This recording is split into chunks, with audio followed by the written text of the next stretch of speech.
But you could have been always a pleasure to have you. We heard Catherine saying there wasn't exactly surprise over the prime minister's comments, that this is a position he stated before. What did you make of his message? Absolutely. This is not new. Benjamin Netanyahu has said this over and over again, and you've heard some members of his cabinet also saying that over and over again. And you have to remember that that's also the context, which is that he has this coalition that includes very far-right ministers who are dead set against any talk of a possible Palestinian state. The real surprise, if you will, or the difference with these comments is the timing of these comments.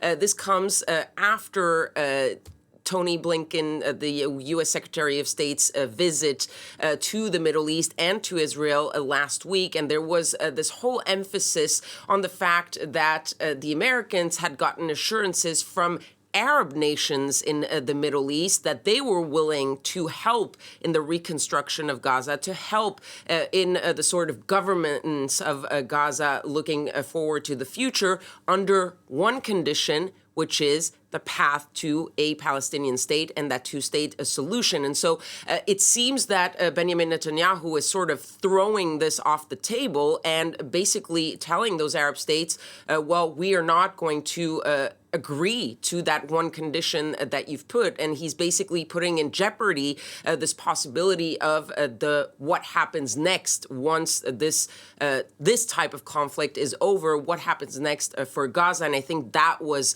really the timing and the context in which he said it and the forcefulness of his words saying, I told this truth to our American friends. Well, this friendship between the U.S. and Israel is starting to show some pretty big rifts when it comes to the future of Gaza. Yeah, and not just that he disagrees with that U.S. position, but he does so publicly on a national televised address, a very, very strong rebuttal. About a deepening rift with the U.S., what would that mean for the relations between the two countries?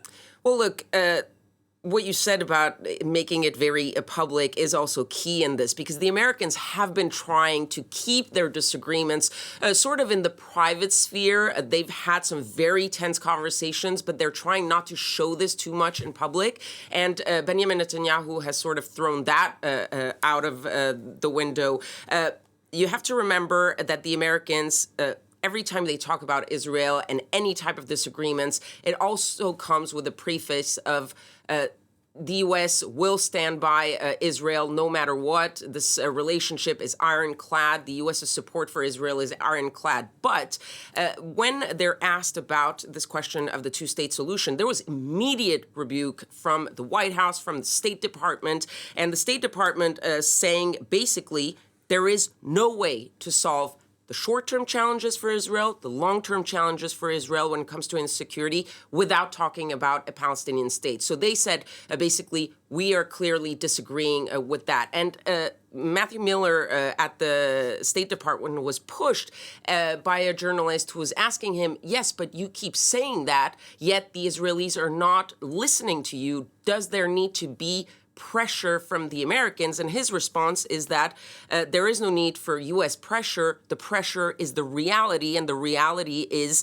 that the situation that Israel faces will not be taken out, will not change unless there is a two-state solution. One last thing I would say about this growing rift, there is a telling sign.